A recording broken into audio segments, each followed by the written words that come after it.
itu ya kita tahu salah ya, tapi karena kembali lagi sebelum ada tesis kan kita husnudon kan kayak gitu, walaupun salah namanya habaib, wah nanti pada saatnya tetap bakal kembali gitu. Jadi bakal kembali bener lagi, tetap nantinya husnul khotimah dan dapat memberikan pertolongan pada kita kayak gitu. Itu dulu. Selama nasabnya itu benar, maka insya Allah dia tidak akan meninggal kecuali husnul khatimah. Maka kalau nasabnya benar, kata guru-guru kita, pasti dia husnul khatimah. Semaksiat apapun, sesesat apapun, kalau nasabnya benar, artinya benar di sini tidak ada yang zina dalam nasab itu, maka dia murni cucu Nabi. Dengan dulu mungkin bener ya Gus ya? Iya, seperti itulah. Waktu masih menjadi mungkin berapa kali sehari para Habib itu datang ke pondok yang jenengan? Itu sejak saya belum ada pondok malah itu. Masih bujangan itu hampir tiap hari. Hampir tiap hari? Tiap hari. Itu. Ngapain itu mereka?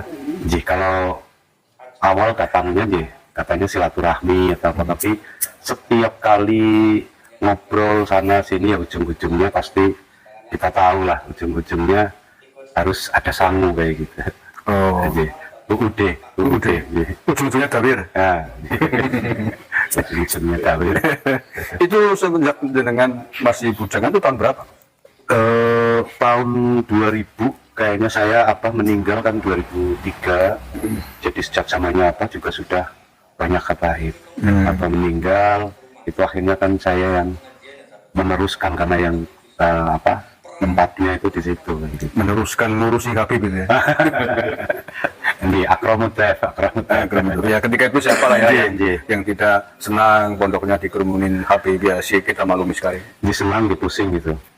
Pusingnya gimana? Dia itu UUD itu. Oh. Ada pengalaman menarik ya terkait UUD itu yang dengan mungkin pengalaman yang tidak bisa dilupakan? Kalau pengalaman banyak sekali ya.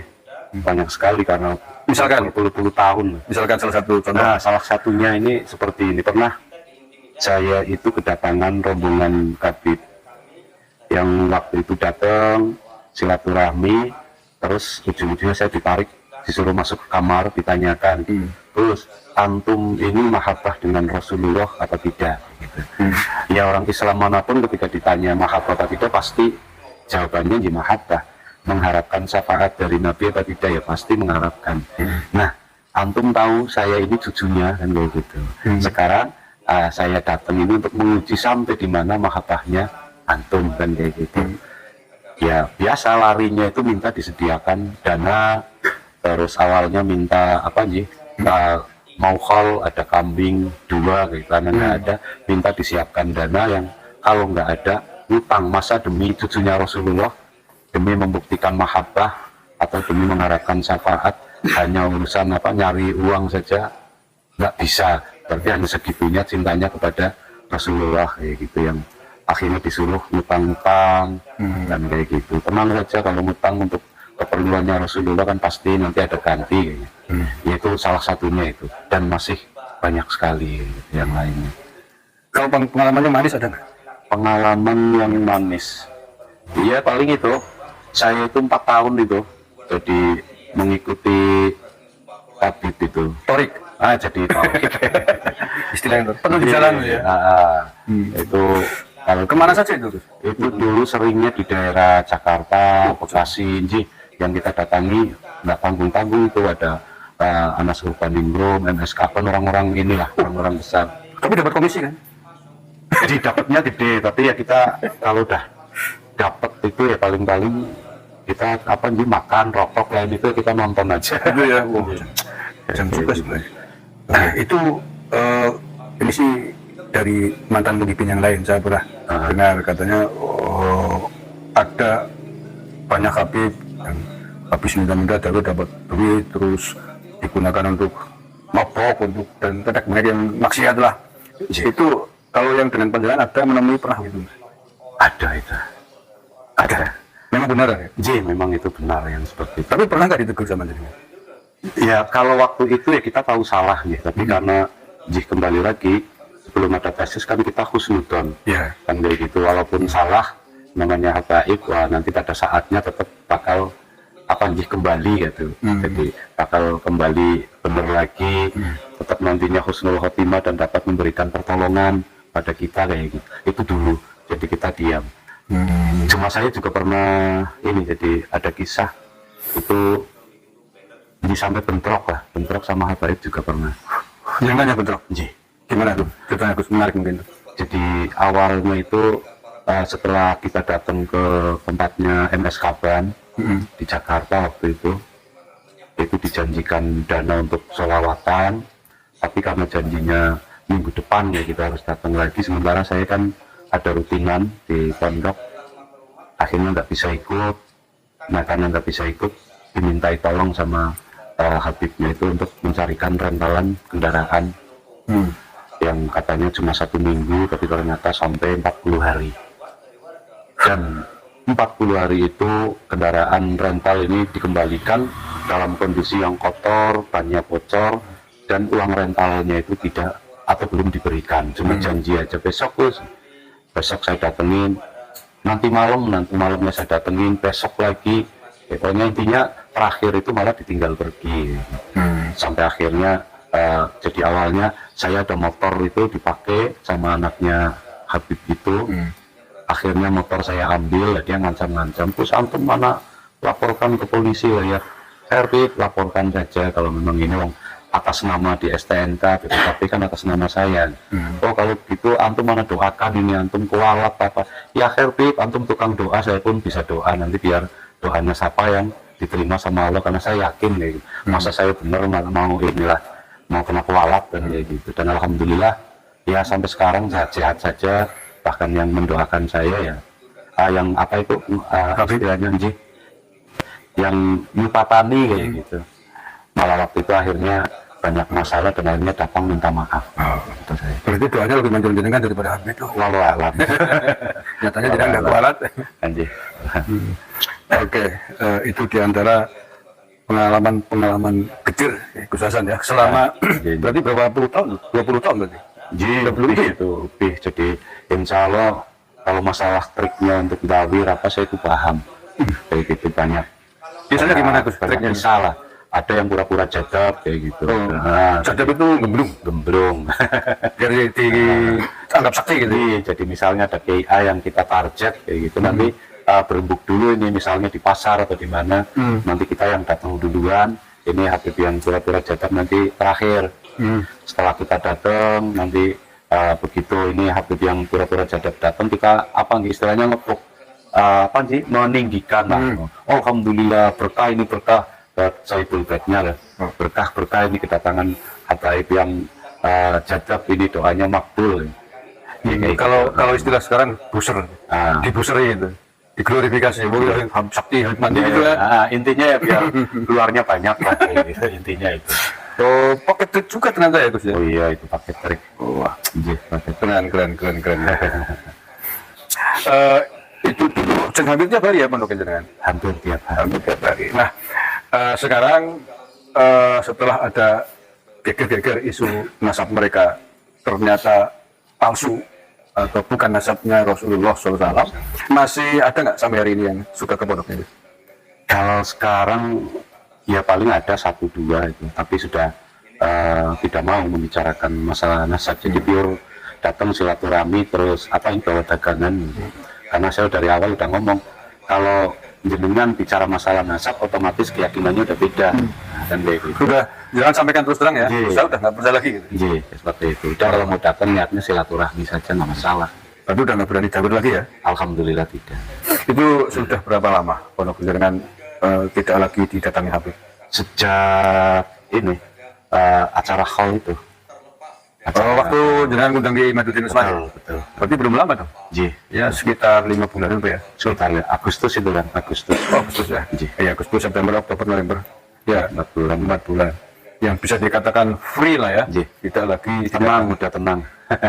Dulu nggak tenang ya? Nggak tenang. Didatangi mereka ya? Anji malam-malam kadang-kadang sudah harus nungguin nyiapin ada kopi apa pulangnya harus nyiapin ansofnya. Nah ini kan nggak tenang. Jadi tinggal di tempat sendiri tapi perasaan ini selalu was-was gitu. Seperti terteror berarti ya. Iya, betul. Oke. Berarti belum lama nih Gus Hasan merdeka dari teror dalam tanda petik. Teror para tabib yang datang yang tadi ujung-ujungnya dalil. Oke, sekarang saya ingin tanya dengan panjenengan Gus. Sejak kapan kenal dengan tesisnya Kiai Madudin? Dan kemudian memutuskan mengundang beliau untuk hadir pada acara khawaya apa panjenengan ini? Ya, sebetulnya awalnya kan sudah lama ada keraguan gitu di dalam hati lah. Sebelum tesis? Ya, sebelum itu pun sebetulnya sudah lama ada keraguan loh. Katanya masih cucu Nabi, Duriyah Nabi, tapi kok akhlaknya seperti ini. Beda sekali dengan apa yang disampaikan di dalam hadis atau apa ini kan kok jauh sekali. Cuma karena ya itu kembali lagi dasarnya husnudzon gitu. Iya. Akhirnya kita diam saja. Nah, dengan adanya mulai ramai tesis Kiai Madudin ini jadi semakin apa nih, oh barangkali ini satu jawaban lagi, satu jawaban bahwa sebetulnya mereka itu bukan Duriyah Nabi, karena kalau dilihat dari akhlaknya, dari pembicaraannya itu benar-benar jauh. Istilahnya apa, kita ngikutin tapi kok tidak bisa ngambil pelajaran sedikit pun dari mereka, kan kayak gitu. Iya. Jadi semboyan mereka itu ada salah satu habib itu yang sempat menyampaikan ini semboyannya hub takeken gitu. Hub takeken. Jadi istilahnya hub selagi masih mahabbah sama habib, ada kiai atau siapa yang masih mahabbah itu secepatnya kita tekek. Jadi istilahnya bagaimana kita dapat dari mereka sebanyak-banyaknya. Keras. Mumpung belum kedatangan habib yang lainnya. Gitu. Oh, ini saya berdengar nih. Hub tekan. Gitu. Berarti orang-orang yang menjadi mukibin siap-siap ditekek kita. Hub dan cinta. Ketika masih mencintai kita, peras lah gitu. Jadi mumpung belum ada habib yang lain yang datang. Oh, berarti di antara mereka terjadi persaingan juga dong? Oh betul, persaingan. Persaingan mendapatkan mukibin ya? Anjir. Oh, baru tahu juga nih di antara mereka ternyata saling berlomba untuk nakak ya. Saling berlomba untuk mencari simpatisan mukibin ya. Anjir. Yang kemudian ujung-ujungnya ditekak tadi itu. Diambil manfaat. Betul, sebanyak mungkin. Sebanyak mungkin ya. Ya Allah ya Karim. Ya ini yang untuk para mukibin ya. Ini pengalaman langsung dari beliau nih, bukan kaleng-kaleng. 25 tahun lebih berarti menjadi mukibin. Ada jargon, ini jargon yang mengatakan Habib sendiri ya, istilah itu. Ada habib yang seperti itu mengatakan seperti itu. Baik, artinya kalau Anda masih menjadi mukibin, berarti Anda siap-siap tetapi setiap hari gitu. Sampai kapan pun tekaknya itu? Jadi sampai dia hubnya hilang, sampai sadar. Sampai nggak ada yang ditekak ya? Anjir. Sampai tidak ada yang diperes lagi ya? Anjir. Allah ya Karim. Nah, alhamdulillah menarik. Sekarang gimana dengan Gus? Dengan mereka? Apakah masih percaya seperti dulu bahwa mereka adalah mengaku keturunan Nabi atau sudah sama sekali tidak percaya? Kalau saya sampai saat ini saya sampai ke satu kesimpulan, hakul yakin bahwa mereka itu bukan cucu Nabi, bukan Duriyah Nabi. Saya yaitu tadi dari dari akhlaknya, dari tingkah lakunya, ucapannya kan kayak gitu. Menurut saya kalau emas ditaruh dimanapun nggak usah promosi ya tetap saja jadi emas. Tapi ketika mereka promosi malah kita harus tanda tanya. Ya. Harus tanda tanya. Apalagi setelah kita dengar tesisnya Kiai Madudin, alhamdulillah saya sendiri sangat berterima kasih. Jadi menambah keyakinan. Gitu. Aku yakin tadi. Kita jadi aku yakin bahwa mereka itu bukan. Tapi saya itu tidak percaya, bukan berarti saya benci, itu tidak. Cuma saya tetap tidak cocok dengan pengakuannya. Saya tidak cocok dengan pengakuannya. Sebagai manusianya saya tidak ada kebencian. Dasar saya itu itu kembali lagi kepengen mengingatkan bahwa kalian itu bukan Duriyah Nabi. Kenapa harus memaksakan diri? Padahal ditinjau dari fakta, data semua mengatakan bukan. Kalau memang sebagai siapapun kalau akhlaknya bagus, insya Allah semua bakal menerima kan gitu. Kalau mereka mau mengakui saja, insya Allah kan kita masih tetap bisa menerima dengan catatan perbaiki akhlaknya. Kita bukan dasar kebencian, tapi dasarnya saling mengingatkan, watawasau bil haq, kan kayak gitu, watawasau bil haq watawasau bis sabr. Karena pengakuan panjenengan sebagai cucu Nabi ini membawa konsekuensi. Konsekuensi apa? Kita selaku umat Islam ini harus wajib untuk menghormati, kan kayak gitu. Nah ini konsekuensinya ketika apa yang panjenengan akui itu salah, mau dibilang mindalik kan dosanya itu luar biasa. Kan kayak takutlah bahwa setelah kehidupan ini kita bakal mempertanggungjawabkan apa yang menjadi perbuatan kita semua. Nah, kan kayak gitu nih. Ustaz mungkin juga ingin menyampaikan, punya pesan apa yang ingin disampaikan kepada para NU, Gus, warga NU, santri NU yang masih percaya kepada Habib. Anjir. Untuk para Gus, Kiai yang mungkin sekarang masih katakan muhibin lanjut, monggo lah kita kembali ke hati nurani kita, terus kita selaku warga pribumi mestinya ini kita harus lebih mengutamakan kesepuan kita sendiri yang notabene mereka direndahkan, dan itu yang notabene direndahkan. Monggo artinya kita bertanya pada hati sanubari kita masing-masing, insya Allah kayak gitu. Saya yakin dengan lebih paham. Rasulullah SAW sendiri kan sudah jelas di situ bahwa istuli utamina makarimul akhlak, dan panjenengan pasti lebih paham. Kalau masalah kajian-kajian, insya Allah jenengan juga paham. Tapi kembali monggo dilihat akhlaknya. Insya Allah kalau jenengan melihat sampai ke situ tanpa ada kebencian, insya Allah jenengan bakal mengakui lah, bakal segera sadar. Udah pokoknya polemik ini pasti nanti bakal membongkar bahwa habaib itu bukanlah keturunan dari Rasulullah Shallallahu Alaihi Wasallam. Nggak ada yang bisa menghentikan lagi. Daripada jenengan nanti malah malu, lebih baik sekarang udah segera kembali kita bela selaku warga Nahdliyin, kita membela harkat martabat Nusantara, bangsa dan negara. Ya, saya kira itu Gus. Terima kasih atas berbagi pengalamannya. Wahai manusia, sesungguhnya Tuhanmu satu dan moyangmu adalah satu. Kalian adalah anak cucu Adam, dan Adam diciptakan dari tanah. Sesungguhnya manusia yang paling mulia di hadapan Allah adalah yang paling bertakwa.